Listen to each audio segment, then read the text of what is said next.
Hey guys, thanks so much for joining us again. And this is our last day, and we're looking at that verse again. Verse 3 of First Chronicles chapter 11. It says, "So there at Hebron, David made a covenant before the Lord with all the elders of Israel, and they anointed him king of Israel." And the part I want to focus on, it says, just as the Lord had promised through Samuel. And I want to bring you back to the promise God made to you. Promises are usually benefits. They're usually, they contain benefits, but also they give roles and responsibilities that God will do and roles and responsibilities that we would do. So whenever God makes a promise, there is a divine supernatural impact needed for what God is saying to come to pass. There is also a human aspect, a relational aspect, a part of it that God chooses to put in the hands of man that allows us to do his will. And it is in that vein, the Bible says, just as the Lord had promised through Samuel. So Samuel spoke on God's behalf.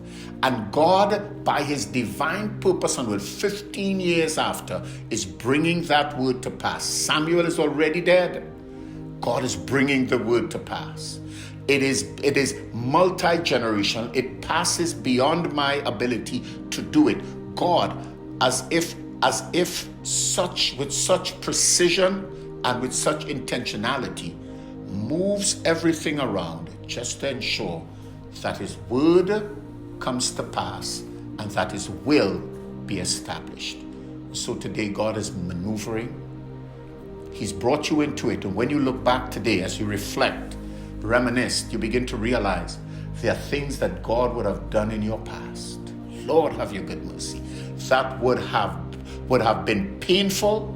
Some of it downright disturbing. This may have even attempted to distract from what God was doing, where God was leading. Now you look back, you realize the hand of God was still upon you, even when you were depressed and dragged through the mud, even when your name was being called in some awkward situations. God was still. It didn't deter God from having his way and doing what he wanted. So stand in the midst of your storm, anointed for service and ready to fulfill the promise. Because the promise is not the coronation.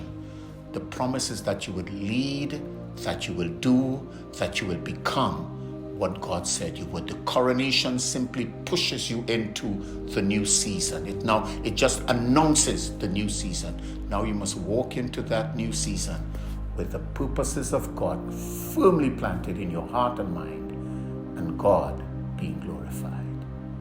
God bless.